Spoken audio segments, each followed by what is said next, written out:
This is the sound of redemption. This is the way that we bring it down.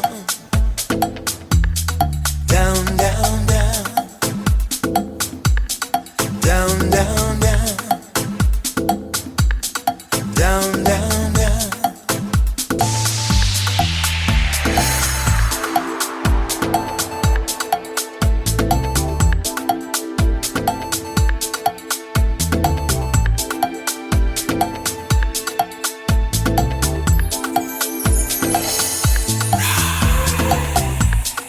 This is the rhythm of change. This is the sound of redemption. This is the way that we bring it down.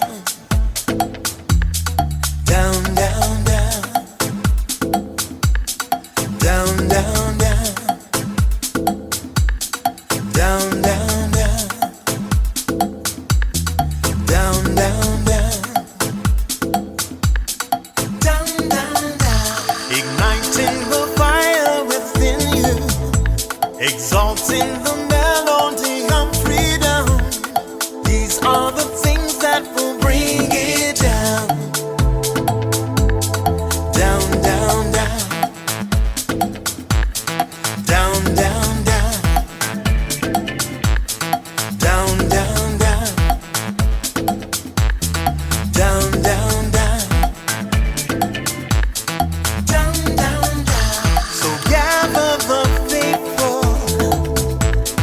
Tell everyone to stand and shout loud. Shout loud, shout loud. Let's bring it down. Let's bring it way down. Let's bring it down. Let's bring it down, down. Let's bring it down. Let's bring it way down. Let's bring it down. Let's bring it down, down. Down, down, down. Let me tell you, it's in the air. Joy is in the air. Love is in the air. Can you feel it? What you feel like? Freedom. What you feel like? Don't sleep on it, brother. You might get left, sister. Can you feel it? What it feel like? Freedom. What it feel like? Justice. No need to be counted, cause I am down. Down, down, down. Down, down, down. Down for the end of racism, for the end of bigotry, cause I am down. For the end of misogyny, that's right. For all the isms out there, just down, down, down.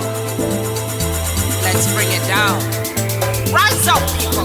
No more foolishness, and let's bring it way down. Riding the river of change into the cries of contrition. This is the way that we bring it down. Down, down, down. Down, down, down.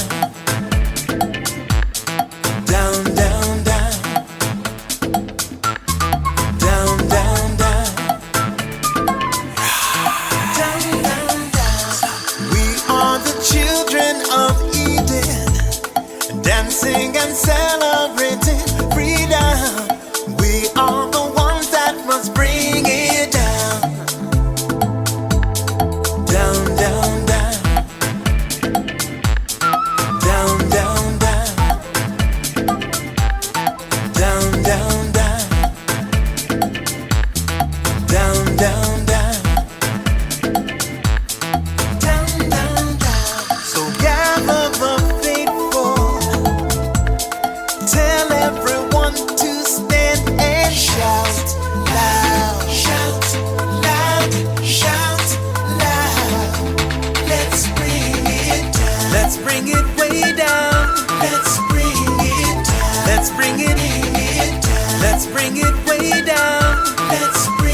starts now. The Eric Dawson Radio Show. Yeah. Rise up, stand up, shouting loud. If you are not prepared to come to that table and to represent that voice, don't come. Because we don't need any more brown faces that don't want to be a brown voice. We don't need black faces that don't want to be a black voice. We don't need Muslims that don't want to be a Muslim voice. We don't need queers that don't want to be a queer voice. And if you're worried about being marginalized and stereotyped, please don't even show up.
This is the rhythm of change. This is the sound of redemption. This is the way that we bring it down. Down, down, down. Down, down, down. Down, down, down. Down, down, down. Igniting the fire within you, exalting the melody of freedom. These are the things that will bring it down. Down, down, down. Down, down, down. Down, down, down. Down, down, down.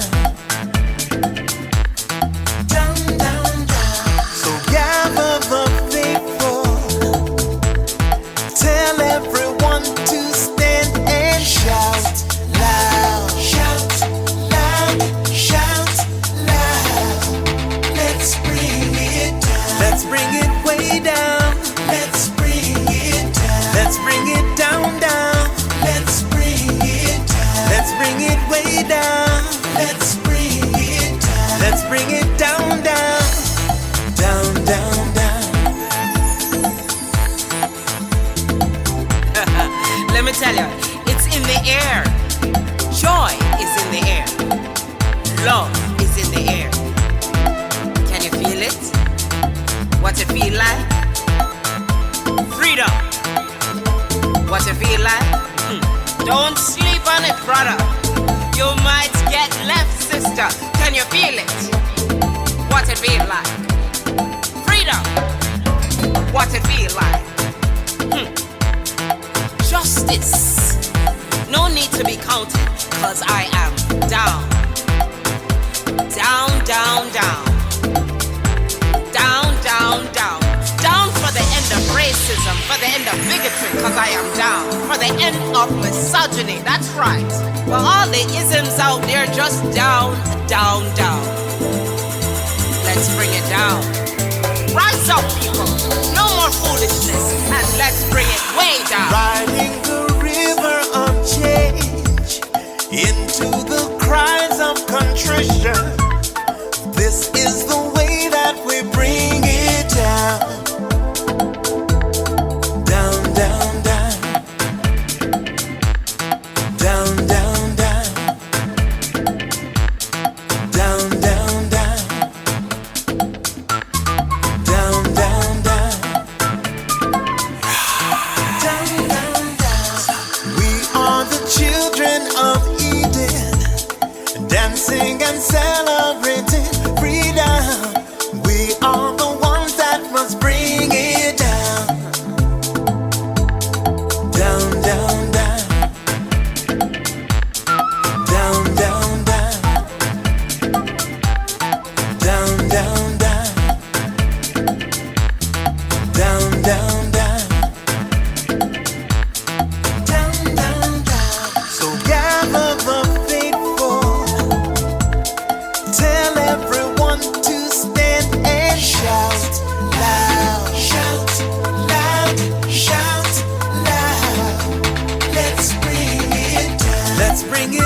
down. Let's bring it down. Let's bring it down, down.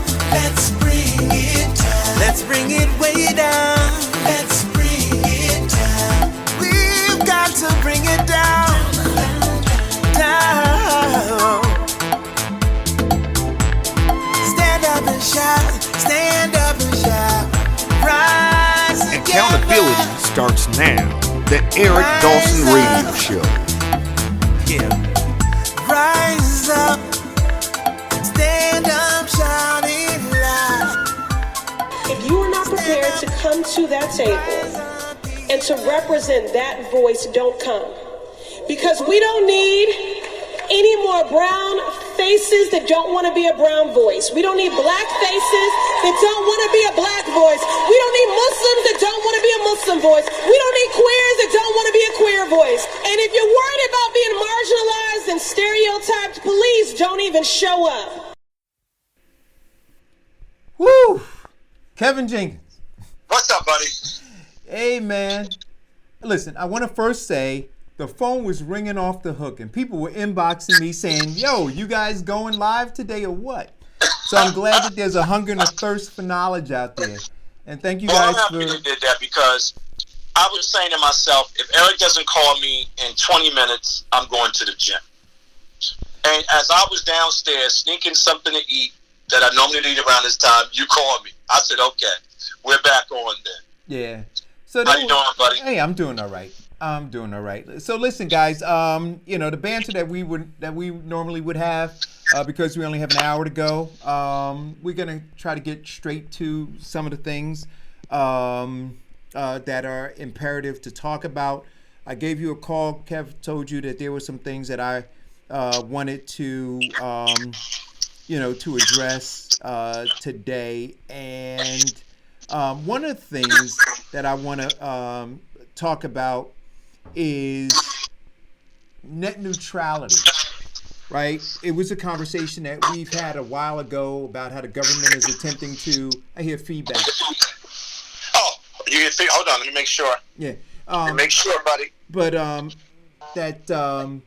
you shouldn't have it now. Okay. That one of the things that they want to do in the government is they want to limit the streaming of certain content based on your availability to pay, right? So right now, you have the internet, I have the internet, you go Facebook Live, I go Facebook Live. Let's say Apple or Google or anybody else decides that they want to broadcast live on Facebook, and it streams the same. It's supposed to, right? My stream is supposed to be just as powerful as Mike Bloomberg's, for instance, right now. So if Mike Bloomberg went live and you went to go look at his page, you came to look at my page, we should have the exact same streaming.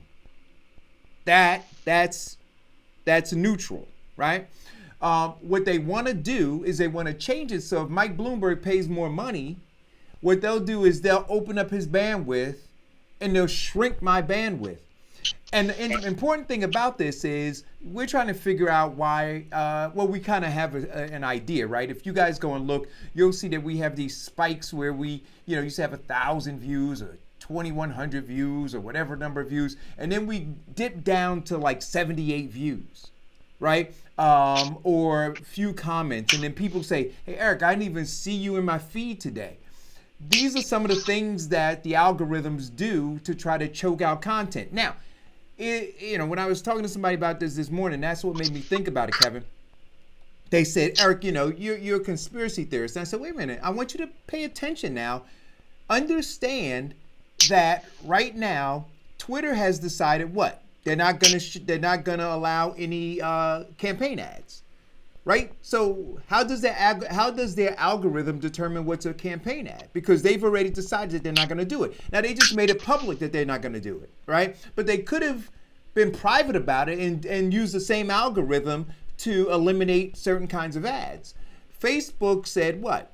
That we're going to set algorithms to determine the type of ads they are and whether they're negative ads or whether they're spreading false information. So how are they setting up that algorithm to do that? And I want you to understand the same way they set algorithms up to do that, they can determine algorithms to do anything. They can look and say, you know what? We don't want a lot of positive black content out there. And they can set an algorithm Did you hear what I just said to you? They could determine that they don't want a lot of black content out there because they see that there's an uprising in the servants' quarters.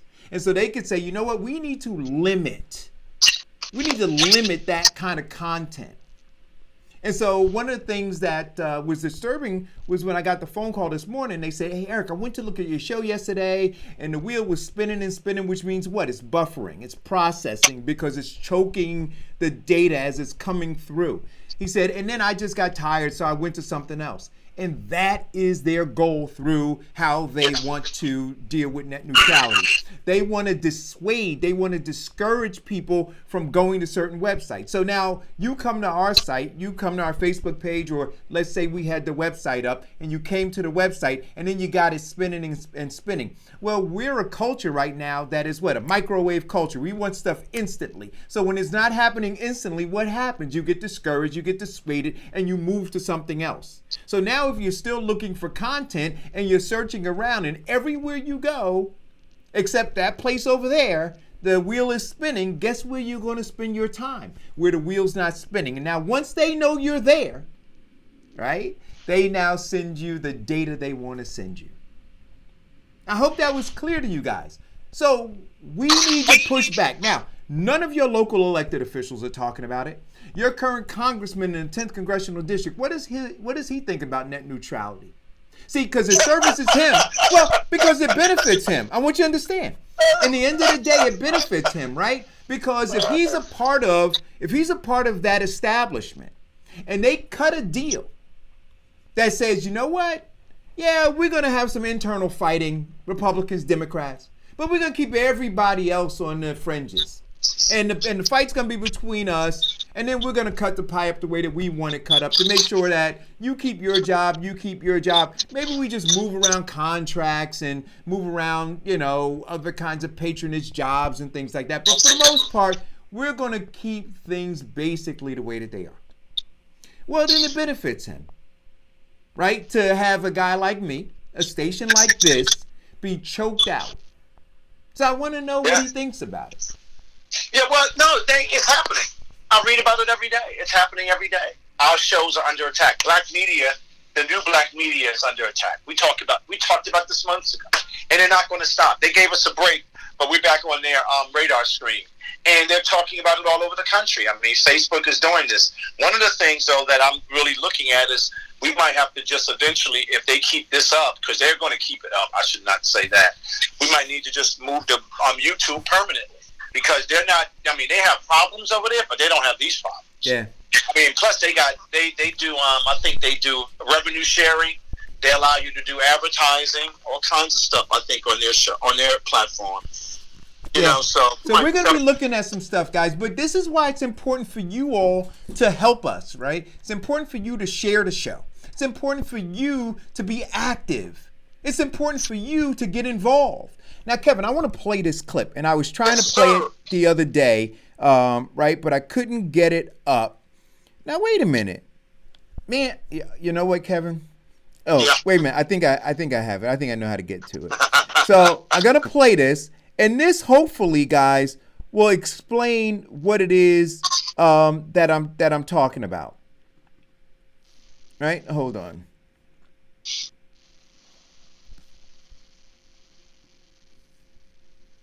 Let's see.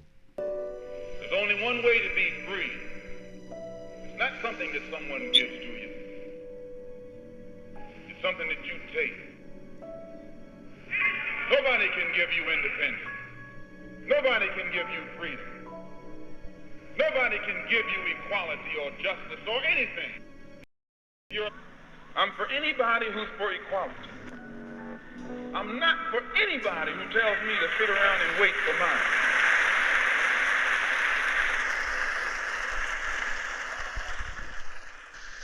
Now, the importance of me playing that was that if you want to be free, nobody's going to give it to you. Nobody's just going to hand it over to you. You have to fight for it. And so when Malcolm says, and I'm not for anybody who doesn't understand that, and I'm not for anybody who's not willing to fight for that. So there are many battlefields, right? And this is one of the battlefields where we are today, where we are every day, Monday through Friday, from 10 o'clock to 12 o'clock. We're fighting for freedom because we understand that nobody's going to give it to us. And when we talk about the corporation of white supremacy always changing the mousetrap, well, one of the ways that they're looking to change the mousetrap is through net neutrality. Yeah. Do you understand that? And so you have to be willing to fight back. Right. And fighting back means hitting the share button, sharing the show. So when we say, "Oh, hit the bell, hit the share button," it sounds a little benign, right? But it's not. If you don't do it, who else will?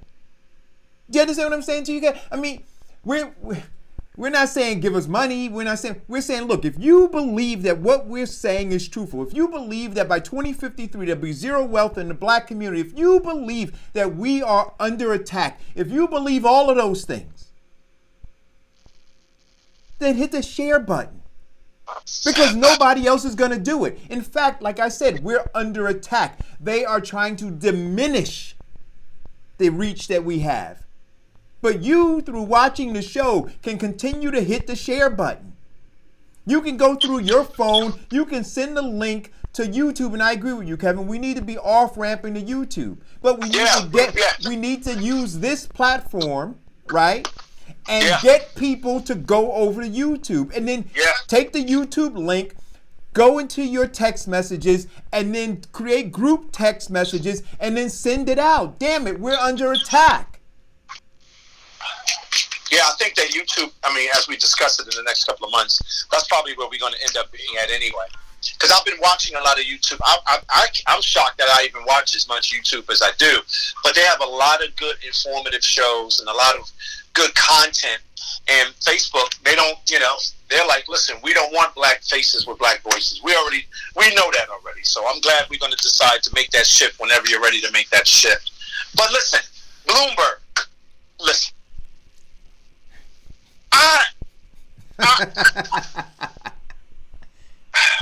I know, Kev. I know. I don't know what to say. Well, you know what? You know what he's doing, Kevin? You know what he's doing? He's exposing exactly what we've been saying. He's showing all the slave catchers. He's showing all the Negro whisperers. He's discrediting all of them. All of them. He's parading them in front of us, man. When we talked about the brown bags of cash, right? We talked about caping for the corporation of white supremacy. We talked about it all. Kevin, this guy has abused the black community most of his political life. Most of his political life, he's abused the black community. Eric, can I say something? Yeah. I actually agree with you. But I got to tell you, I've been reading so much about Bloomberg in the last 24 hours that I'm stunned that I didn't know about a lot of the policies. Because maybe when I go into New York and when I go into Brooklyn, I'm not even thinking about that stuff. I'm just thinking about growth. I'm thinking about what I see, right? Because you know how I am. I go from the bottom of the curve to the top. I can tell you what's happening in your city from the curve on, right? So I never really paid attention to when people were telling me in New York City at that time when he was the mayor, how, they liked him, but they didn't trust him. Like, we like him because there seems to be some order, but for black folk, he's not the best person. You know what I mean? No, I understand. And they were telling me this, and I didn't pay attention. Right. So I started reading a lot of his policies as it relates to black Americans, right? And I was absolutely, I got to tell you, Eric, I was stunned. Well, listen, let's take this call, and then we'll go call a go. No, I just wanted to say, like Bloomberg, I thought that thing yesterday was fake. I had to go and look it up. I was looking at something on Instagram, and it was like Mike Bloomberg or Mike for Black America was the actual sign that he was standing in front of. And I was like, no way black people were standing on that stage with him having that damn sign up there like that. Like, it can't be real. I had to go and Google and find out that, yes, he really is promoting himself like this. Yeah. And black folk, what's wrong with us, man? We got barbarians inside the gate. That's what we've been saying. They're barbarians inside the gate, Farrakhan. Hey, did y'all ever see that Chris Rock movie where him and Bernie Mac and Bernie Mac gets off the plane, off the train, and as he's walking on the train, he just starts slapping people. Yeah. We're gonna have to start just doing that to black people. Well, that's what we've been saying. We gotta kick it. But But listen, but we've been saying that. So the question is, how much more do you need it in your face? So the level of contempt that he has now is this. He says, you know what? We've been doing it to him and doing it to him and doing it to him. They haven't flinched. They haven't budged. They haven't pushed back. So guess what? We just gonna open it wide up now. We've been saying to you that they're barbarians inside the gate. We've been saying to you that they're slave catchers. We've been saying that they're Negro whisperers. We've been saying that they're running around with brown paper bags waiting to get them filled up so they can herd us to the post like slaves. We've been saying it all. And now you know what he did? He said, I'm going to show you now. That's what he said. He said, you don't believe Eric? You don't believe Kevin? Then I'm going to show you. And now, you know what? Here's the thing. Kevin, what are black people going to do? Nothing. And now so this is why. I just was so messed up. But wait a minute. I mean, like, but Farrakhan. Y'all talk about But it. this is. I was drunk. But Farrakhan. I was drunk. But this is why I say to you that we're on hospice. This is why I say to you we're not surviving. We're just existing. Because who allows you to do that? What group of people allows that to happen with no pushback? I mean, literally. And so now when this thing goes down, if it's allowed to go down, then we have no respect. They will never, ever respect us again. Not that they respect us now, but whatever inkling you believe you have, it's all wiped out. That's not Eric saying it. And I'm telling you, all of these Negroes that are mayors and that are congressmen and that are senators, that are council people, they're silent. All of them. All of those pastors. It ain't me saying it. Open up your ears and hear who's pushing back. None of them. You know why? Because they're in line waiting to get theirs too. Come on. And then our babies. It's ridiculous. It's more than ridiculous. Listen, Eric, listen, Farrakhan, listen. The first thing posted on my page, Bloomberg defended fingerprinting food stamp applicants as recently as 2018. Okay? Bloomberg, AOC blasts Bloomberg over stop and frisk. 3 black lawmakers endorse him. Listen to this. Will people get their records expunged? Will young people sucked into the spider web of incarceration get their lives back? Unless there is restorative justice, there is no moving on from stop and frisk. This is just a billionaire trying to buy the election. Now, that came from AOC, but that could have came from me or you, or you, Farrakhan. And the question is, this damage is irreparable. And I think for him to stand up and be so contrite and just say, oh, I apologize. If I would have known what I know now, I wouldn't have done it, is a lie. Every one of his policies that he signed on to impact black people, he praised what he did. He said, I'm never going to retreat from what I did. So he took black people, and he said, I got to fingerprint you before you get food stamps. He took black people, if you're walking up and down the street, I'm going to lock you up. If you look suspicious or you don't look suspicious, but if you're black, you are suspicious, right? That worked for him and his company. They had to sue him years ago because of a toxic workplace that was created by him. So, I mean, we could go on and on about this guy, and you got black folks standing next to him. See, I don't want to. Let's take Diane's call because I want to stop talking about Mike Bloomberg and I want to start talking about these black people. Let me stop you right now. We mentioned Mike Bloomberg's name. We got to put him in context. No, I understand that, Kev. But I'm saying I want to spend time. I want to spend time talking about these black people who are lining up with him. Those are the ones that we need to kick off the goddamn island. Wait a minute, though. Time out. We do that every day. I'm just telling you the horror of Bloomberg in real time. Well, I told you, man. Listen, when they they took my brother out of a BMW on Adam Clayton Powell Boulevard. My brother's 60 years old. This is when so he's 60 now, 61 now. But when Mike Bloomberg was in office, they took him out of his car, threw him up against the hood of his car. You know Ali. Come on. Yeah, see, but when you say to me, well, when I went to New York and I saw all of these things, it's like somebody riding. It's like somebody riding past a plantation and looking at how beautiful the flowers are. Look at how well maintained the crop field is, right? And not understanding the brutality that's taking place to get to that point. We gotta understand. But you gotta understand something, Eric. I'm getting back to the Diane position now. When we talk about the Negro Whisperer, we have defined them, who they are, and we're going to continue to do that. We could go down that list of how we codified that language to describe who these people are. But I'm now convinced even the basic person, is the person that's not in politics, the person that's on the side of the road, the person that doesn't believe in anything. And when I talk about Bloomberg, I really want to put Bloomberg in perspective. Now, we can talk about all those people that are supporting him because we already got a name for them, and we should put that bulletin board up of all who those people are. But here's a guy that is using his wealth to redefine his relationship with a community of people that he has created and supported horrible policies to kill them. So now, to actually, kill them. So now, talked about what the system is now. We talked about what dark money and what money is doing to the system now. And like you said, he's the best example. So I wanted to give some people a real good, deep understanding who Bloomberg is outside of what the news media is saying on TV. This is what this guy did. So now, when you talk about those Negro Whisperers, the people that really don't know, they're going to say, oh, this is, because we know, we're insiders. Like Farrakhan's an insider. But when a regular guy, a regular woman, or a regular young person listens to it, maybe they'll go do some research and they'll maybe do what we want them to do. So that's what I wanted to bring up. Bloomberg. But here, this is what we've done. We've done research. You, me, Farrakhan. And what I would say is this. Let's take those articles. Let's put those articles, links to those articles in this feed. Yeah. Right? So that people can see it and then share that information. Call a go.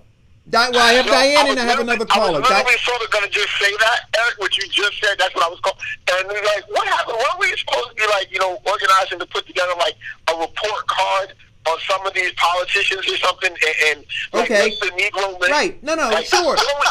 We need the Negro list. There's no other way. At this point, after I saw what I saw yesterday, and that to me was I couldn't believe it. It was just total embarrassment. Okay, I'm going to slap you, do whatever I want to do to you, and then y'all going to cheer for me if I give y'all enough money.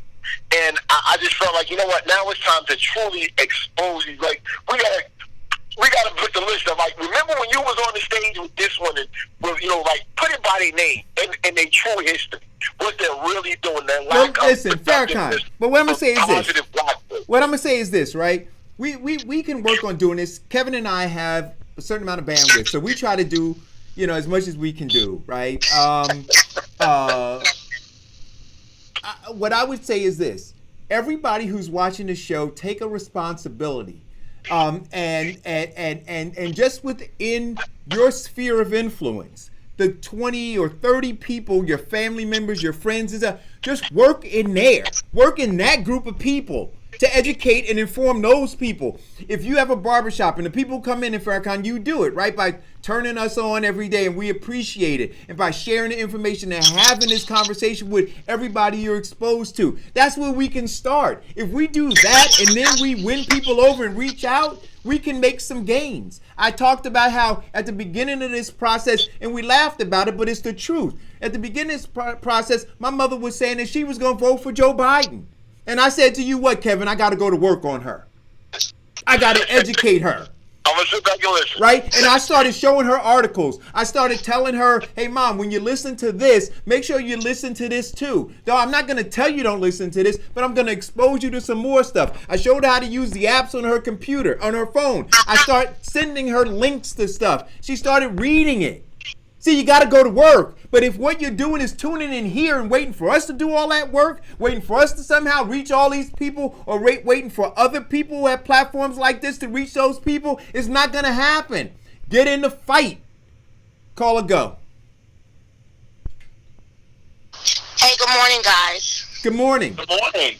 I think one of the Happy Valentine's Day. Happy Valentine's. Thank you. Thank you. Hey, Diane, did you get my flowers I sent you? No, I ain't get them. Where they at, Eric? They're in the mail. Well, happy Valentine's Day to everybody out there. Go out there and make some babies. Oh. Reproduce. Okay. All right. Okay. What I was going to say was one of the things with Bloomberg is that people have to watch is the way that he's moving in this political circle so that he can get the nomination. So he's circumventing what the system that they've put in place to bring other candidates before us, even though they weren't necessarily our particular candidates that we chose, but they were candidates that made it to the stage because of the criteria that they put together.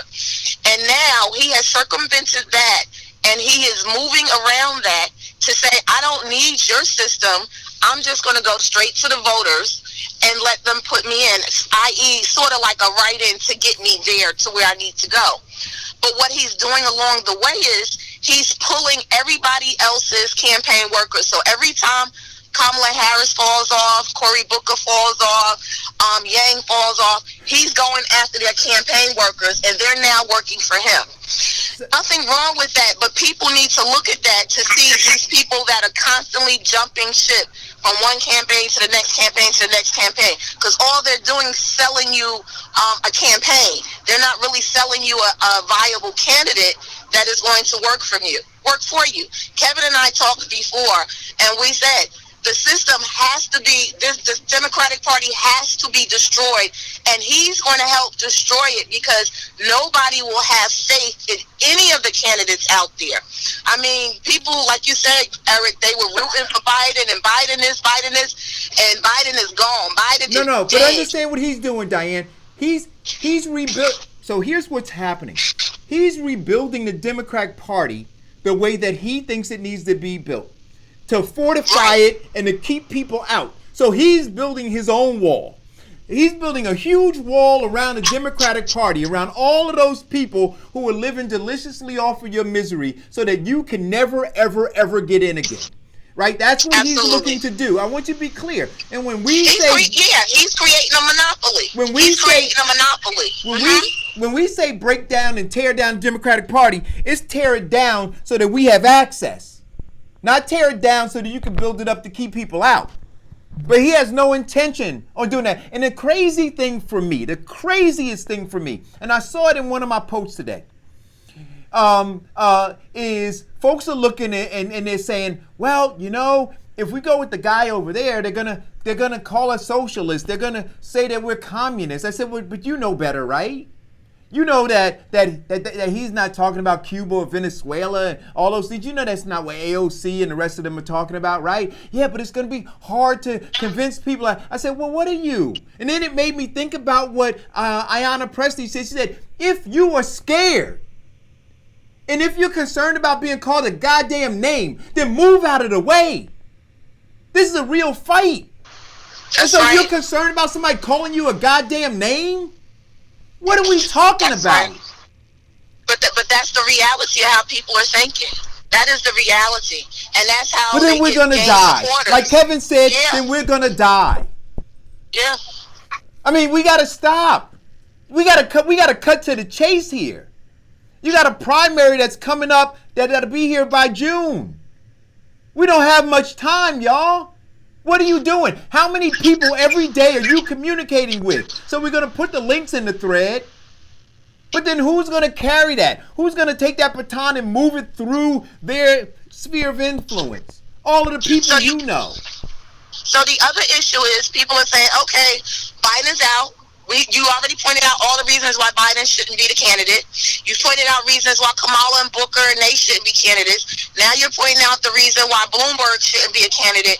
Who is going to be left? Are we going to choose who's going to be left? I already right, but this is what I'm saying to you. So this is what I'm saying to you. I'm saying this for me. You guys can have a disagreement if you want to, and that's fine. But what I'm saying is this. If I go back and I look at the guy who we celebrated just a few weeks ago, this is Dr. Martin Luther King, and you read what it is that he talked about, you read what he fought for, you read what he ultimately took bullets for and was murdered for. It was to seize economic and political power. It was to tear down the current construct so that all people, he said, people are dying. And I'm saying to you, that makes sense. Right. So but when however, you asked me a question, I was trying to answer it. Yeah, but which candidate embodies that? Right. So I think that out of all of them, the one who's closest to it is the movement that has been started by Bernie Sanders. That's the one that I think is closest. Bernie Sanders already said, what's reparations? No, we're not talking. No. See, listen to what I just said to you. You did not have Dr. King talking about reparations. I'm saying you gotta walk. Political equity is reparations. Okay. Eric, political equity is that. Diane, listen. And this is what I'm gonna say again, right?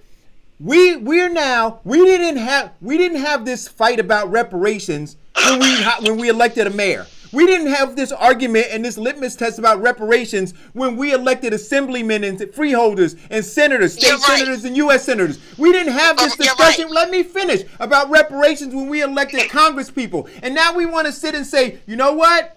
Until we get reparations, and I'm saying to you, you got 400 plus Congress people in there, and if you had a guy or a woman who was running for president and said, I'm for reparations, you still wouldn't get the votes because we didn't do the work. Oh, here's the deal.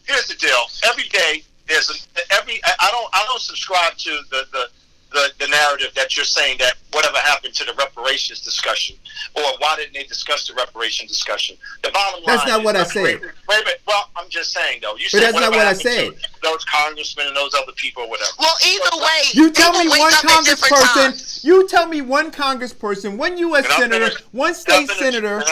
Can I finish talking? Because I haven't said anything. I listened to what you said. I'm just saying. No, but you misrepresented what I said. Reparation. Okay, well then I apologize. Then okay, I got you.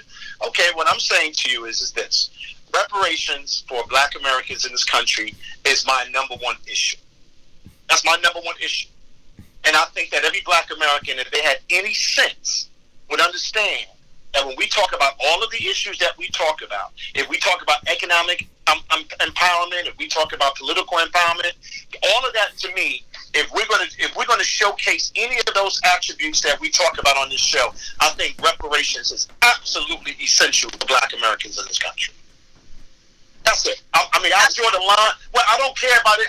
Whoever is running for office in the future, I think we've talked about this. We all know what the issues are that are impacting our neighborhoods right now, and personally impacting everybody that walks on this earth that's Black, unless you're in complete denial. If you don't deal with the issue of reparations, Black Americans, well, when we talk about 2053, you can almost bet your dollar on it that it's going to occur. Because that means that there's going to be another, probably 3 times more, by the time I'm 65, that trillions and trillions and trillions of dollars is going to be transferred to another. But you know what's comical about this, Kevin? No, wait a minute. No, I heard you. This is a very serious issue for me. Yeah. And I'm telling Black Americans at home, if you have never done anything correct or thought anything about yourself, you better understand, you better do some homework on why the issue of reparations is absolutely essential for the survival of Black people in this country. Now, if you think anything else about pulling yourself up by your bootstraps or going out there, I'm going to start a Black business and you're going to do all that, you're living in deep denial. Right. So any candidate that doesn't understand that, for me, and I'm open to having a good conversation because I believe that people change their minds. I think people can change their minds. I think people can be swayed to do things if you have the right argument. Right now, they took that off the table, and Black people have allowed them to take that off the table. Right. All of our Black congressmen, all of our Black senators, all of our Black assembly people, they want to celebrate being Black for a moment, but they don't understand the tragedy that's happening to Black people right now. Right. So here's the question that I'm asking, and this is for you, Diane. So if we look and saying, well, what president is talking about reparations, right? That's the question that's being asked, right? And I'm saying to you, how many Black congressmen and women and senators ran away from reparations? And now what are we doing I understand that. Well, what are we doing there? But my question is, I understand that. Wait a minute, Diane. We're holding up to the same standard too. No. Wait a minute, time out. Now, wait 1 minute now. Well, you keep asking me to wait a minute. What we keep saying is that those people aren't concentrating on our needs. They got to go too. That's what we say every day. I got it. But I got it. You can't disqualify the fact that what Diane is saying is important. No, I'm not. But right. But if you don't interrupt me, I'll finish what I was saying. I sat here for an hour and didn't say a word. Now you're going to say I interrupted you. It's not. That's why you didn't say a word. Let me. You kill me, Aaron. You kill me with I said I didn't say a word. I said just like this. I let you talk. I say, Eric, I've something to say. And now when I say something, you say, wait a minute, let me talk. What the hell is wrong with you? Go ahead, Diane. I ain't messing with Eric this morning. So what I'm saying to you is this. I get it. I get it all. But the question is, when we say they got to go, what does that mean? What does it mean? Oh, come on, Eric. No, Eric, I'm very specific. But I'm asking you a question. Specific. No. If you're a Negro whisperer and you are impeding on the progress of black people and you're working for the institution of white supremacy, you gotta go. What does it mean? If you are elected office and you are not doing the two things that we talk about on this show, talking about economic power, right, and political power, you gotta go. What does it mean? I'm asking you again. What does it mean? What does it mean? It means that people are taking action and they're putting people in front of them. Now, what are you talking about? So why are we voting for anybody you talking about? What the hell does it mean? You know what? I'm going to tell you. I'm going to bet you this. I'm going to pull every dollar. Wait a minute. I'm going to pull every dollar out of my pocket right now. Please. Hold on. I want everybody to look at this. I'm going to pull every dollar out of my pocket, right? And I'm going to tell you this. Mitch McConnell, right now, who we know blocked Obama's federal Supreme Court pick, right? And they're installing judges right now, left and right. He's going to win. Why? And he's going to be a main person, because what did he say? Oh, we got our reparations. But black people didn't stand up and protest that to try to work to get him out of office. That woman, Amy McGrath up there, she needs help. So all these people who are talking about they want reparations, how are you working to get him? Let me finish. Goddamn Kentucky to give some goddamn woman out. Let me finish. Well, here we go. She needs help because she beating McConnell. I don't know her. I don't know who that woman is. There we go. I'm gonna let you finish, and then I'm gonna go ahead because I want to go uninterrupted. So my question is this: so you name for me out of the 400 and plus Congress people, and I want folks to tell me which ones are you actively working to remove, or do you just say they gotta go? So somebody else has to move them out. See, that's what I'm getting to. Where is the action? You went a couple of places. I didn't. I'm very clear. It's not just about saying they have to go. There has to be some action. Eric. You know what? I understand your point, but I said on the show, I am not going to suggest that there are not people that want to move these people off the island. I got to connect to them some kind of way. So I know in our local space that's not happening because we see the condition. But I want to let Diane talk. Go ahead, Di. Well, crap, I don't even know what to say now, except for the fact that, again, my question is, who is the presidential candidate that actually is going to be working for us? So you asked about down the line, why are we asking about the president when we haven't worked on everybody underneath? Well, everybody underneath has to be worked on as well. I'm not saying dismiss them. I'm just specifically talking about the presidential candidate. Right. And just because Bernie Sanders has a great filled campaign does not make him the candidate for me. I'm not suggesting you vote when you ask me. So what I do is this, right? I look at the people who are investing in these people, right? So I look at Wall Street and say, well, where's Wall Street investing? Because Wall Street doesn't have my best interest at heart. They're trying to kill that guy off while they're trying to elevate everybody else. I look at all the other industries, right, that are trying to kill him off and trying to elevate them. And all those industries that are trying to kill him off, they're trying to kill me off. So then I start to say, well, wait a minute. What makes sense to me? Why would they be trying to kill that guy off? Why would all of them be working to kill that guy off?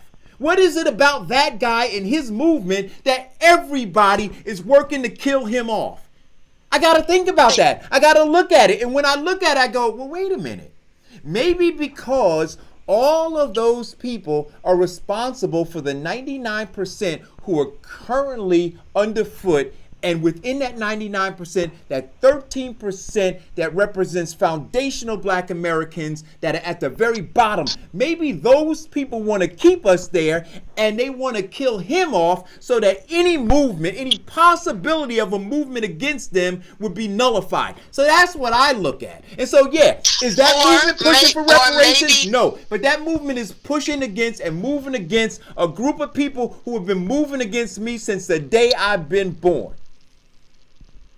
Go ahead, Diane. I have nothing to say. That's his answer. I'm not going against. Well, let me just say this to you.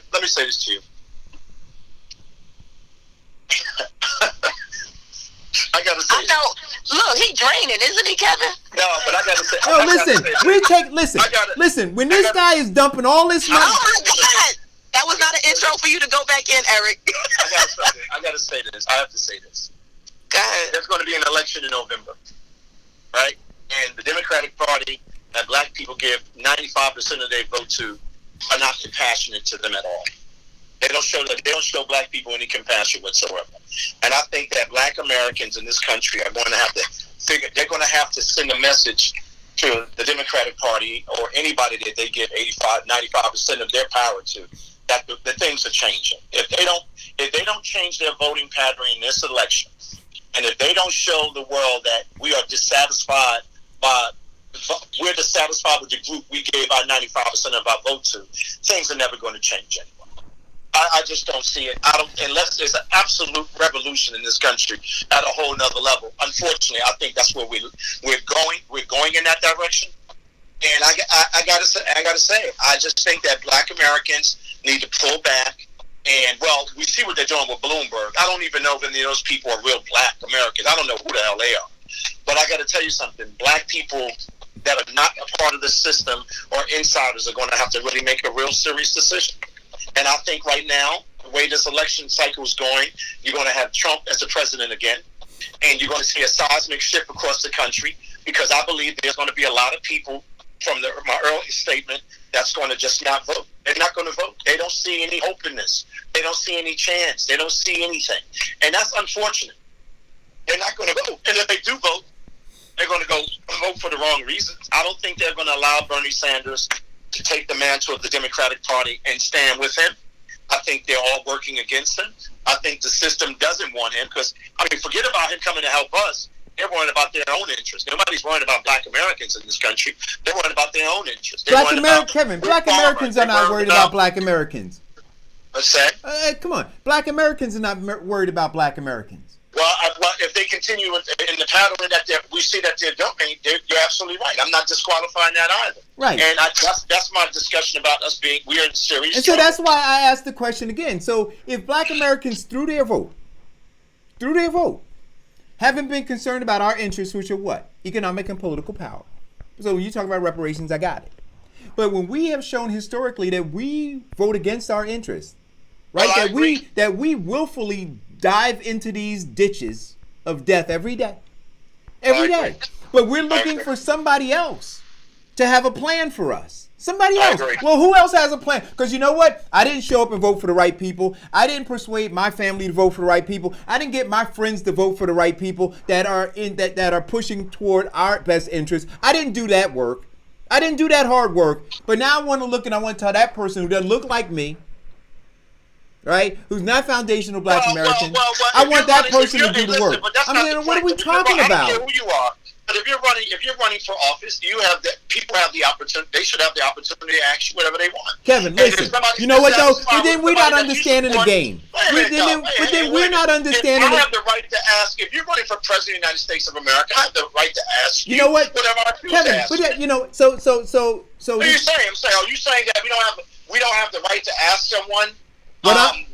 Right. About our agenda, about what I personally think is necessary for the survival of my people? Are you saying we should do that? So what I'm saying to you very clearly is this. When we say that they are contemptuous, no, they don't believe we have a right to ask them a damn thing. Because we haven't made any... You asked me a question, and I'm trying to answer your question. I agree with you on that, about the contempt. Right. And I agree with you on those things. I'm not disqualifying that. So they're operating from a premise... So wait a minute. I'm saying to you, I agree with you. I think we've done a good job of exploring this narrative in a big way for the last couple of years. So, okay, fine. So now we're at the tipping point, and I believe that this election is a tipping point. I believe that if black Americans don't take this election serious, this process serious, we're going to be fast-tracked to 2053. And going out here standing behind Bloomberg, right, who's the biggest slave master of them all, and standing behind anybody that doesn't have your best interest, Because you're really standing behind them because you're a Democrat, not because you're a Black American, not because you're foundation Black, Right. not because you're American. You're standing behind them because they're Democrat. There lies the problem. Now- Are you standing with them because they have the best interest of your people, or are you standing because they have the best interest of you?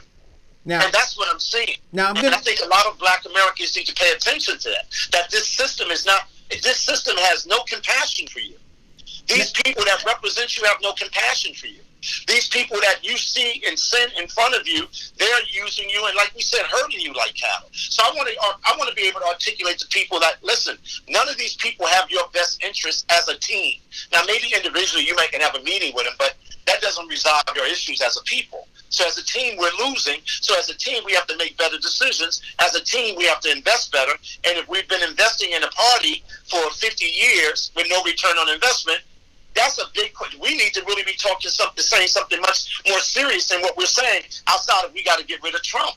listen. So would you suggest that on the local level, state senators, Congress, all of that, that you vote against whatever the Democratic Party choice is, and start looking outside of that choice of their pick to see who else there is, and possibly voting against the party, but voting within the party for someone else?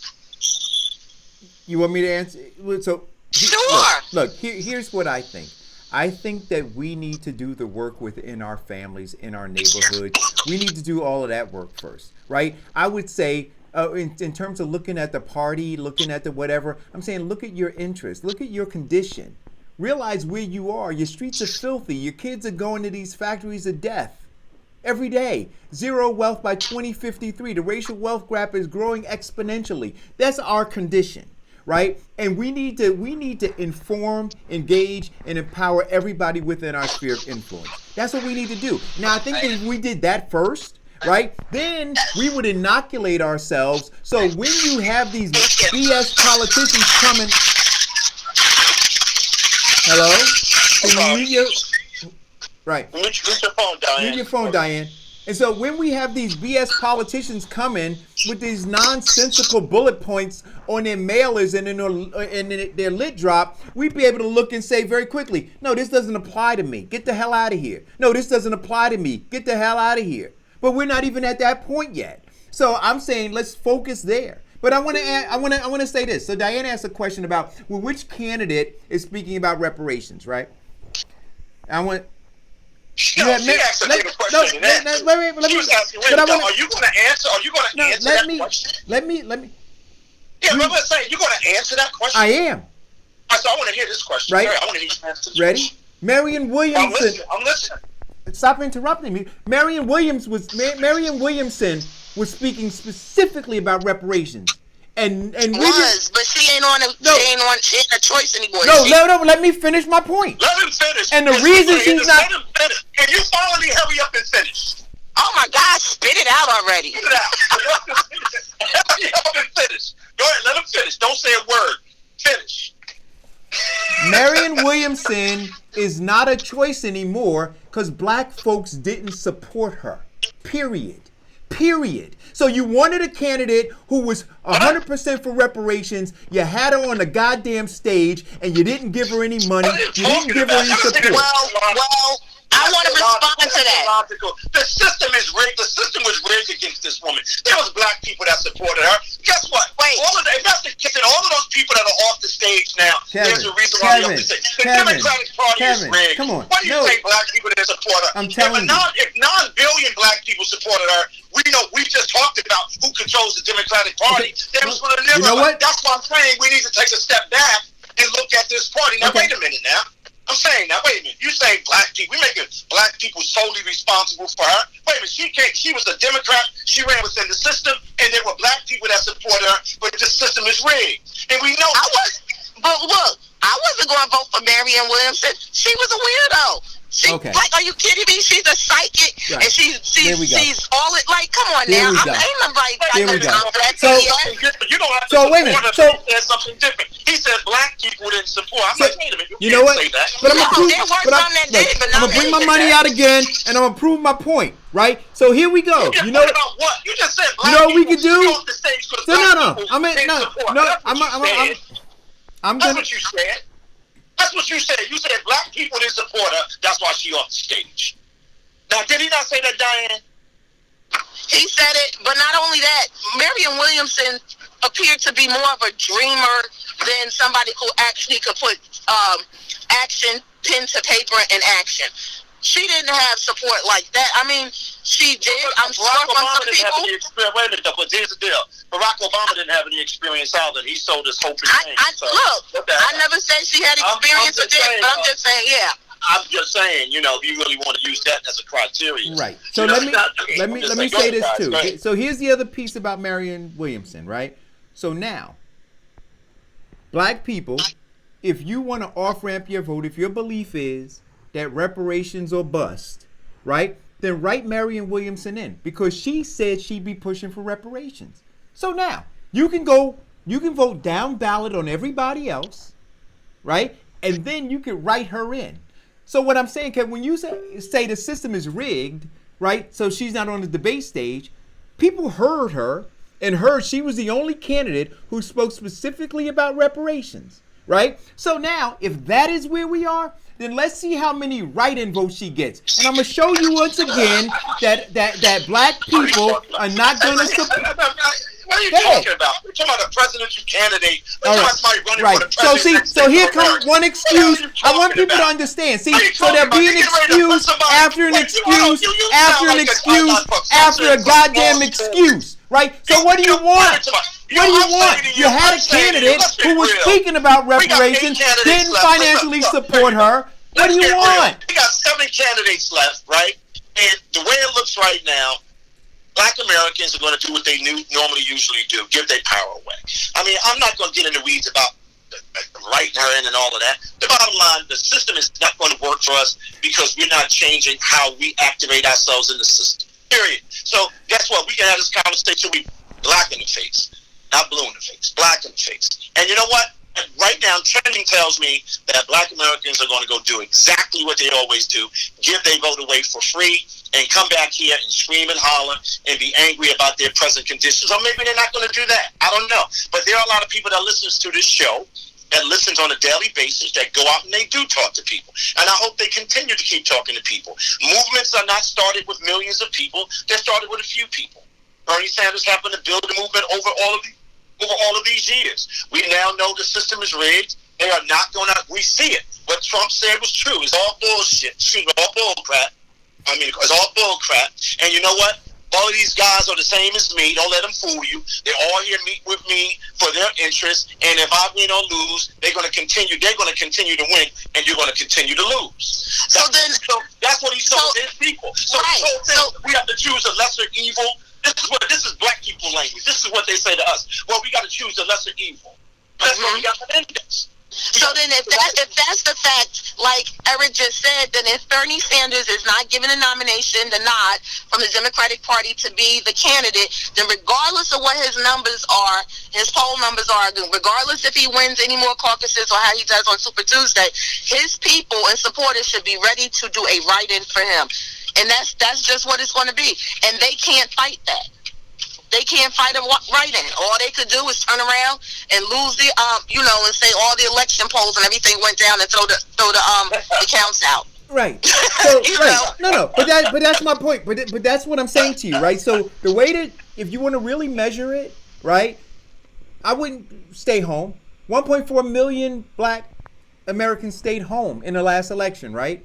I'm saying for all of the people, this is how you can measure it, because we are insiders, right, Kev? Diane? What we do is we look at exit polling to see what people thought, how people, felt about things. So what I'm suggesting is this. Then go right in the candidate. And so now if we look and say, well, you know what, there was no candidate who spoke to my needs, then I'm going to ask the question here. Well, where was the organization to create a candidate? You see, so once again, you take a passive role and somebody else should create a candidate for you to be able to like or dislike.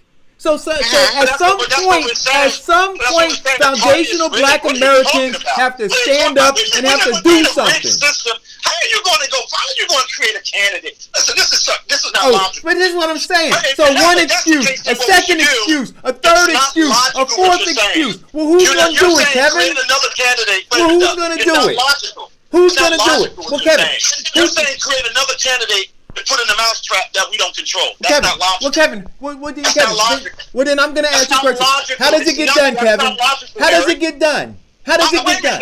though. It gets done by what we've said earlier on this show. We have to blow this system up. I'm not talking about literally Right. do it. Because, wait a minute, listen, you can't tell me to go right in and be a part of a system that's working against me already. That's maximum sophisticated confusion. You can't tell me. Well, that's to go not out and create- true. I disagree with You you. can't tell me to create a candidate when I know that the system is rigged. Right, and if we don't blow this system up, how can I ever get a candidate that speaks to my needs and supports what I'm talking about Right. as far as my people's concerned when I'm telling him to get into the same system that I already know is rigged and that's a mousetrap against me? That's not logical. What I'm saying is the only way we're going to be able to insert all of the energy and the new thinking that we have about the future of this country and the future of black people is to blow up these parties that have rigged us from being a part of the democratic Right. process. So then I got I'm another in New question for Jersey. you then. If I So here vote becomes like my that, question. though, hey, listen, I vote right now in New Jersey. My vote means nothing. So here becomes my I question don't for make you. the president of the United States Got of it. America. So here and becomes my state. question for you. How do you blow the system up? What does that mean?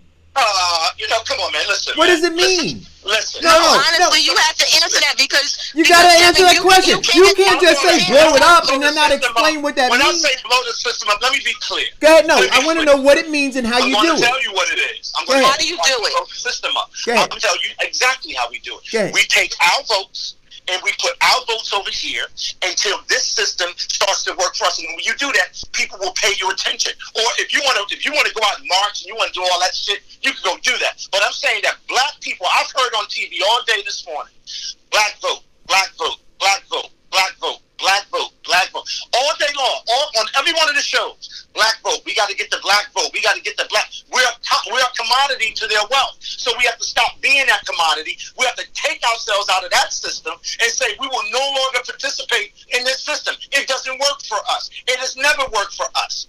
That's how you blow this up, because now you're saying you're not going to use us to prop up your institutional wealth. You're not going to use us to prop up your political power. We're going to say we have to make up our minds. Do we want to be a part of a family that treats us like a bastard, or we want to be a part of a family that treats us like human beings? Right. So you got to make up your mind. Right. So I'm not going to continue to keep participating in a system that is rigged against me, that works against me, that undervalues me. And I'm not going to go and support somebody that doesn't understand that. And I keep saying it. I don't buy the big prescriptions because I heard them all my life. Right. I know about healthcare. I heard that conversation 100 times. I heard about social programs 100 times. I'm talking about the thing that is important for black Americans is to address reparations and restorative justice in this country. Now, outside of that, if you tell me, if you go and you talk about that right now, Eric, like you do every day on the road, you have people open up your door and say that's a good conversation, but they're all a victim to the system. right. You gotta make it mind. So what I'm gonna say to you is this, right?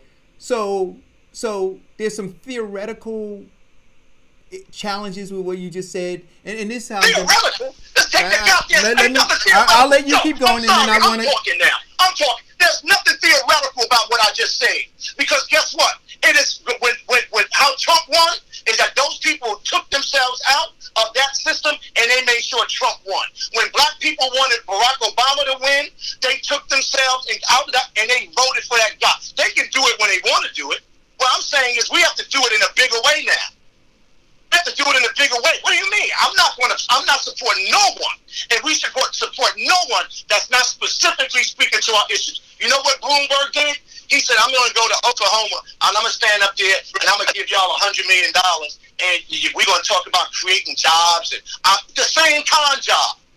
We know that prescription is a failed prescription. We know that's not going to resolve our issue. And black people are standing behind it. So we got to pull ourselves away even from those black folk because they don't have our best interests, and that's what we're saying. You can't be a part of a system that regurgitates you every day and expect you're going to get a different outcome later. That's illogical. That's insanity. Can I talk now? Yeah, go ahead. Okay. But don't say what I'm saying theoretically. If the system works against you, you take yourself out of it. Right. So what I'm saying to you is this. The same system, and we're going to bring it local, right? So I appreciate what Assemblyman Jamal Holly is doing. But he's working within that same system. And we support him in that same system. We're not pulling out of the system. He's in the system, and we're working with him within that system. So I'm saying that there are people within that, because based on what you said, theoretically, let me finish my thought. That's one individual. I'm going to stop again That's until not you're the done. team. I'm talking about the team. That's one individual. We might have one of him in every 12 Kevin, cities. you got to let me saying, but the system is still not protecting him. The system is still not protecting. He's taking a risk. I mean, the system ain't protecting his ass. Can I finish now? Yeah, go ahead. Right. Go ahead, finish. So my point to you is this. So when you say, because that's what I'm saying to you. So when you say pull out, I'm saying to you, what do you mean pull out? What the hell is wrong? I'm very simple in my conversation with you. Pull out. No, you're not. Divest yourself from a system that's not working for you. Right. And So, the only way you divest yourself from a system that's not working from you, is you stop participating in that system. right. So what I'm saying to you is, What are you talking about? I'm not. It's nothing. So what I'm saying to you again is this. So the system, New Jersey, isn't working for us, but we're working to help Jamel Holly in that system. So we haven't divested. We're still in the system working with him in a system that we know is not working for us. What are you talking about? I don't know what you're talking about. I'm confused now. I think you are. I'm having a global conversation. I'm not No, one I think you are. So what I'm saying is this, because if we're really divesting, your example, I clearly understand your example, but that's not what I'm saying. I'm saying to you, the Democratic Party, the two-party system in this country, the relationship that we have with the Democratic Party has not fared well for us. we agree on that. If we give 94% of something to a party, right, that does not have compassion for us, does not even want to listen to us, but they want us to vote to prop up their party in this political system that is a mousetrap that works against us, we have no option but to divest ourselves from it. You can't keep telling somebody that is going to get better with the next person when we know that the system is freaking rigged. Right, so then we know that it's rigged against us. But you're not. We know that for But you're 50 going years around in the this country, merry-go-round the right same now, party- Kevin. Wait a minute, is that illogical what I'm saying to you? No, it's not. It is illogical. If I eat some bad food, what am I doing when I eat the bad food if my body Well, don't then want here's it? the question. So then why should Jamel Holly run for re-election? Well, then wait a minute. But based on what you're saying, if we're based on what I'm saying, it's logical. You're talking about logic. I'm not talking about illogical. No. I'm talking about logic. Kevin. Now. Logic. Kevin, okay. So I'm gonna stop yelling, and I'm gonna All right, say we're this not to you. yelling. We're having a conversation. But I'm gonna say this to you. If we're divesting, right? Because I understand what the word divest means. Completely. Hey, what are you suggesting? I don't. I know what that you say. I don't know what it means. Right. So then the question then becomes, if we're divesting from the system, let's say New Jersey, right? Because I want to be clear on what we're trying to tell people to do, or suggesting that they do based on our level of thinking here. If we're divesting, let's say from New Jersey, let's keep it small. We're divesting out of New Jersey because we know the system has never worked for us. Then I'm saying, why would we invest in any candidate running in the system that we say doesn't work for us? That doesn't make any sense. Now you. No, I'm not. Yes, my friend. No, I'm not. I'm talking about the system as a whole doesn't work for us. Listen, having individual candidates or having individual people that are elected that are working for us, we support them. We give them our support. Well, that's what I've been saying. What I'm saying. But that's what I'm saying. But that's an individual trying to do the best. I'm talking about the system itself.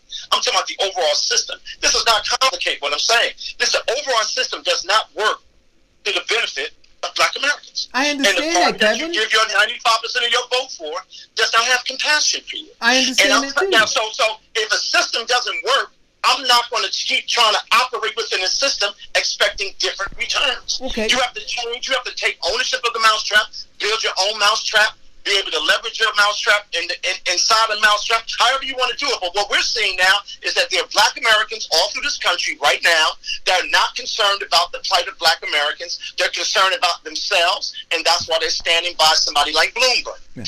And that doesn't disqualify anybody. If you stand next to Klobuchar, who her prosecutorial record that locked up Black people, suppressed Black people, did all the horrible things that we said that the other girl did.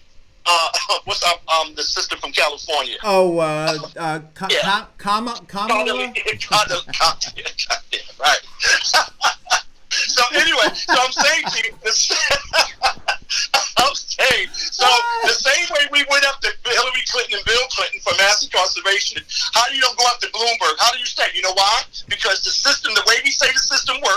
is he understands it. He has $1 billion, and he's going to pay all those people off. And I think Farrakhan makes a good point that those people that he's paying off and that he's standing next to in the next several months, we should get those pictures and say, this is who these people are to you.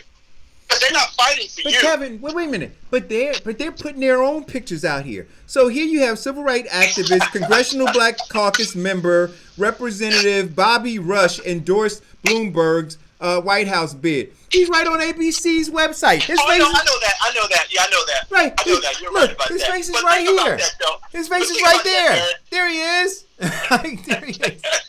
think about that, Eric. Think about that. Here we So- are in the 21st century. And I think the young man, Big Mike, said we can't wait any longer. I think that his speech that he gave at that church was something that we should Oh, I continue still got to that do. speech, man. You want to hear that is again? what I said. To me, yeah, you should put that up. That says it for me.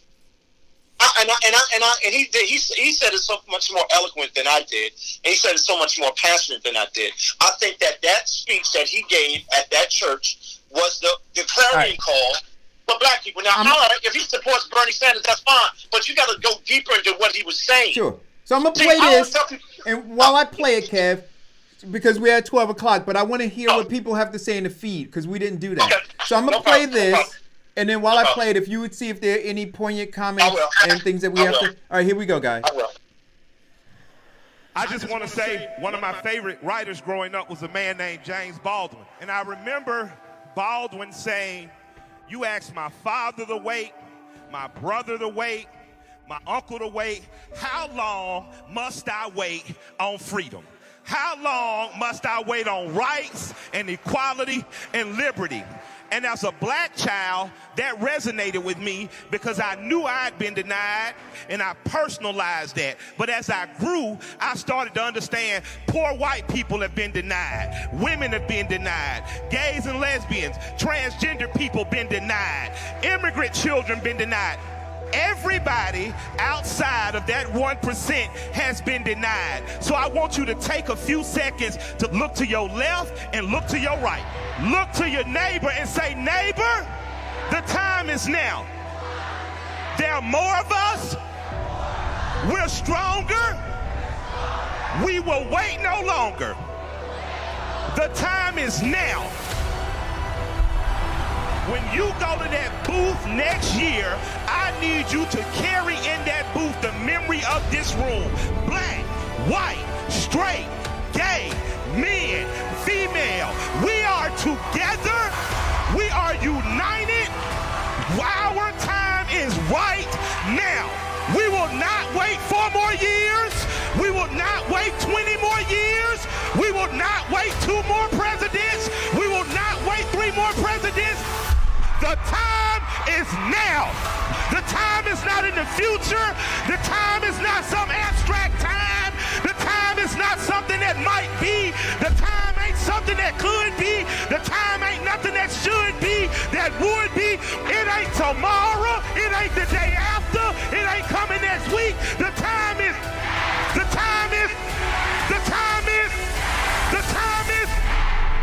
Senator Bernard Sanders will be the next president of the United States of America. Thank you all.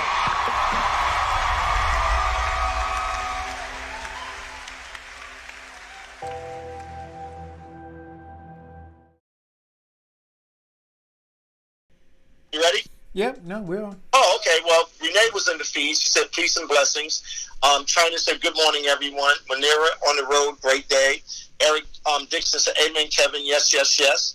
However, Eric is right. The work on H.R. 40 must be done beforehand. Eric Dixon said it means that we must do the group work with a mission. Groundwork, I got it.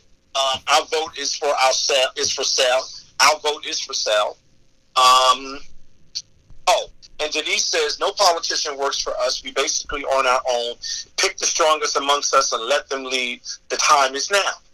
And I mean, why I like what he said, the time is now, because for that 13% of black Americans in this country, I got to tell you, the time is now. All of those other groups that he mentioned that in that speech, they're all getting their full citizenship. We don't have our full citizenship. And you know what? And I respect them. I respect those groups that fight for themselves. I respect those groups that operate as a unit. I respect that. You don't see any Latino person on TV talking anything outside of what they need for Latinos. You don't see any Asian on TV talking about anything besides what they need in the Asian community, even though they don't get involved politically that much, but they use their money to wield their influence. If you see the LGBT community, hey, listen, it's about our issues. It's about our national. We're the only ones that have marginalized ourselves from each other because we don't want to tell the truth about ourselves. Yep. We don't want to tell the damage that we're doing to ourselves. We don't want to talk about these elected officials and these Negro whisperers, and we don't want to kick them off the island because, for some reason we have this connection with them that is destroying us. And that's why I keep saying that the Democratic Party has no compassion for black people. And when I say that, I want you to understand it.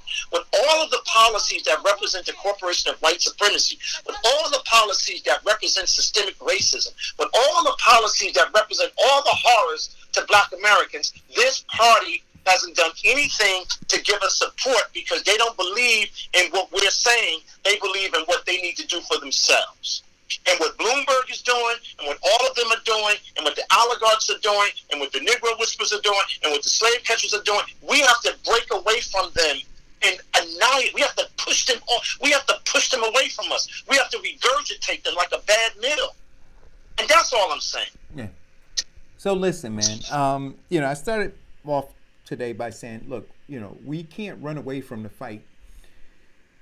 We have to measure up our opponent. And then we got to prepare for war. And you know what? And can I say this? I don't think that black Americans believe they're in war. Now, I agree with that. I don't believe they believe that they're at war. I think they see their survival as an individual thing. And no other group feels that way besides us. I find that very interesting. And Jody says complicated equation because Jody is staying on the mathematical equation. But you know what, Kevin? But it is complicated, right? I love it. But it is complicated because there has to be a roadmap to get to this point of reparations. Can I say this to you? Ida B. Wells, you talked about roadmap, okay? So let's talk about roadmap and put it in a historical context. Ida B. Wells talked about reparations 100 years ago. I can go on and on. The road to this issue of reparations is not something just started.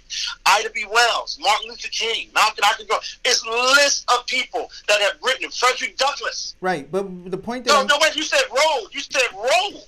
The road has been paved with black bodies. The road has been paved with black courage. And it's about time in the 21st century we show some courage and fight for what they were saying that we should have been fighting for in the first place. Right. Our full citizenship. Reparations to me means full citizenship. Right. So let me finish what I was saying about the roadmap, though. What I'm saying to you is this: that the key performance indicators. See, reparations. It has to happen through building blocks, and those building blocks have to happen at the local level. See, if you're not working at the local level, you can't just skip the hard work and then shout out at 1600 Pennsylvania Avenue that you want reparations. If you got a mayor that's not pushing for reparations, if you got a council that's not pushing for reparations, if you got assemblymen and women, if you got state senators, if you got U.S. senators, if you got Congress people who are not pushing for reparations, then why the hell are you at 1600 Pennsylvania Avenue asking for reparations? That's what I'm saying. So the roadmap, the key performance indicator is, you know what? My mayor, my council, my board members, all of my local elected officials, they're down for reparations. That's my team. And guess what? Now we're going to the State House and we're going to get them on code. Then we're going to go from the State House and now we're going to take our contingent to Washington. But I'm saying that none of those building blocks are in place yet. So why are we at 1600 Pennsylvania Avenue with bullhorns talking about reparations? I just want to give a shout out to the people that are involved in the legislature around the country. You have people that are in New Orleans, local elected officials that are talking about reparations that are black Americans. You have people all around the country that are elected to the legislature, and they are doing it in those cities. And we should use as an example for this city. But I think reparation, if we had a reparation, I'm not going to say it. I'm just going to give credit to the people that are in the legislature that are talking about reparations for black people around the country. There are black people in the legislature that we can use as an example that are doing it. Kev, I'm not suggesting zero. Oh, right? no, I'm not saying but what I'm suggesting is, I just wanted to say that. What I'm suggesting is, if you were to go do roll count right now in the House of Representatives, right? You'd ask all of them to raise their hand if they were in support of reparations. What percentage do you think out of the 400 plus representatives would raise their hand? What percentage? 1%. There we go. So now I'm saying to you, if 99% of the congressmen and women are not in support of reparations, that's where the work needs to happen, right? Then I would say to you, in terms of the U.S. Senate, those 100 people, what percentage of them would raise their hand and say that they're for reparations? Right. So then the work needs to be done there, right? So so when we look at the election that's going to happen, the midterms and then the election in November, the question that I'm asking is, are we sure who's going to be in the House of Representatives and who's going to be in the Senate? Are we sure that they're on code? Then when I'm saying to you this, all of your mayors, right, and other local elected officials who are writing checks to the Democratic Party, who's supporting those people who will be in the House of Representatives and who will be in the Senate, is your mayor on code? Is he or she withholding their money if that person is not for reparations? Because if they're not withholding their money and they know that person's not for reparations, then all they're doing is propping up a system that's working against you. And so what are you doing there? And now if you got a council and your council's on a ticket with that mayor who's writing a check to a system that's working against you, then what are you doing to push back against that council? See, so what I'm saying to you is this. All of that work has to be done. And if you're not actively doing that work, then you taking a bullhorn down to Pennsylvania Avenue ain't doing a goddamn bit of good. That's what I'm saying. Anybody that's going to vote in this presidential election that's voting against their interests, shame on you. I mean, we can talk about that until we black in the face. At the end of the day, if anybody's voting in this election and actually believe that these people have your best interests and you're a black American, shame on you. And if you allow your elected official to sell your vote because they're hurting you like cattle, because they're all standing behind a Bloomberg or any person like him, shame on you. Nothing I can say at this point. I mean, we're trying to have this lesson on this show and teach these things and have these big discussions. But if you go on in November and you buy the tagline that anything but Trump, and you go and vote against the future of your next generation, shame on you. Yeah. I don't want to talk to you no more. Yeah, I don't have anything else to say. I just saw a headline Charlemagne the God posted, and I guess he's wishy-washy, right? But at least he's on code in this one. He says that out of the candidates right now, the top two in the Democratic Party with an agenda or with a background and a history of being anti-black and being racist are Biden and Bloomberg. So, and I don't disagree with him. I mean, I think butt edge is a third. That's what they say. Boot edge. So boot edge. No, they pronounce it boot. Listen, I'm not saying me. That's how his campaign does it. They say for you to be able to pronounce it correctly, say boot edge. So boot edge is right behind those two, right? So I would say out of the most racist, I'd have to give the top most anti-black award to Bloomberg.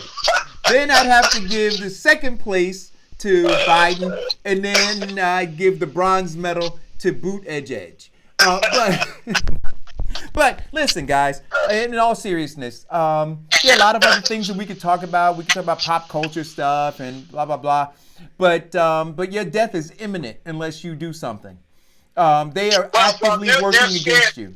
But Eric, the party with no compassion, I'm going to call it the Democratic Party with no compassion, they're afraid that black Americans might be taken the lead from other people around the country to divest themselves from this mousetrap. And you know what? They are concerned that black people in the states that really matter are not going to come out. And I can almost tell you, I can see that a lot of these young people, because we're not talking to them anymore, they're talking to the 56 and over. A lot of these young people are going to vote for the radical part, which is they call the progressive part, and a lot of them are just not going to vote. They just don't see it. And they don't want, nobody wants to address why is it that every cycle now the black vote has just disappeared. Because no one's talking to them. Yeah. Like, no one's, you know what I'm saying? And it's going to be more. You thought it was 1.2. I'm guaranteed it's going to be 3.5. It's just going to leave. They're just not going to vote. And people are going to say, well, you don't vote. We can't. Well, you can't sell that to these people no more. Yeah. As the man said, we can't wait no longer. Can't wait any longer. Listen, guys. Thank you all for tuning in. It's 12:15. I know we got started. Wait a minute. We got to say something to the lovely couples and the lovely women. We can't close the show without saying that we love all of the women that watch the show and have invested in the show. We love all of the people that continue to support us, and all of you lovely people, happy Valentine's. Hey, wait a minute, Kevin. See, I don't want to go, but why do the women just get the Valentines? Why can't men get Valentines? But that's up to the women to go tell their men happy Valentine's Day. They do. They get it from other men. Valentine's Day. What you say? Wait, you know what? I'm gonna talk over her when she says. I'm gonna keep talking.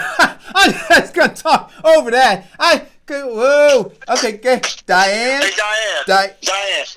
Diane. I got up this morning and I hugged my lovely wife and I told her happy Valentine's Day. Mm-hmm.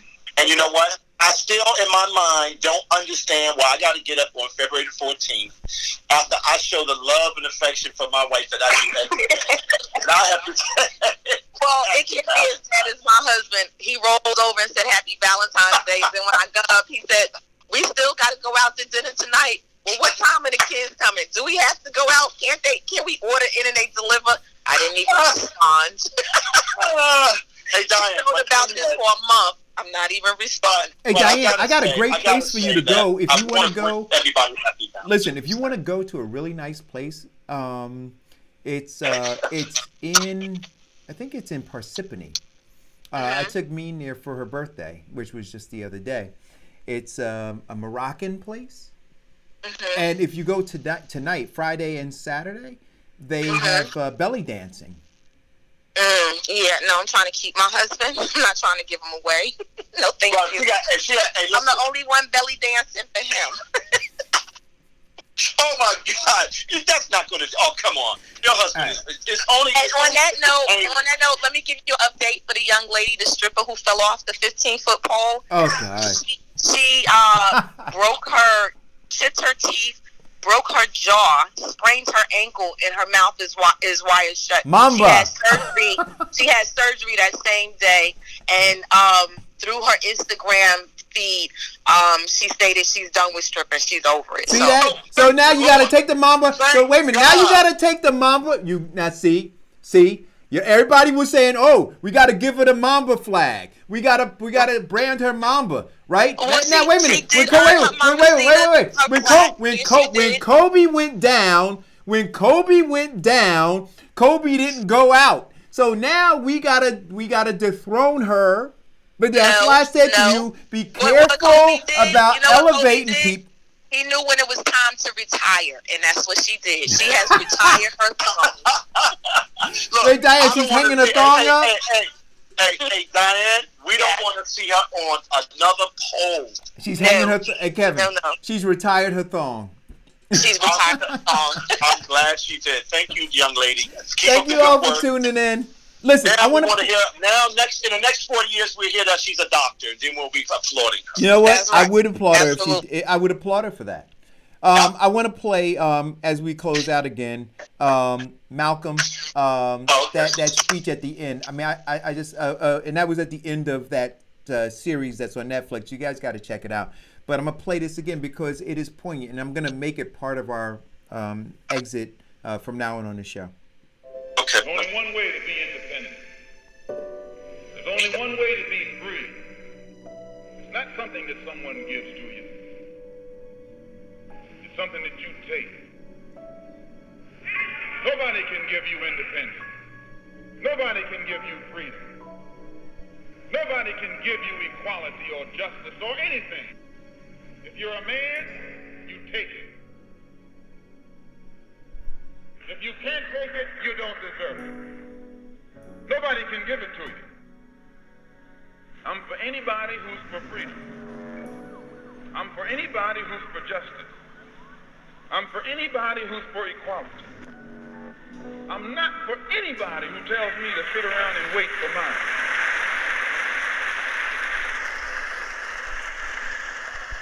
Thank you all for tuning in. Enjoy your evening. Have a nice weekend. Have a nice weekend, guys. All right, guys.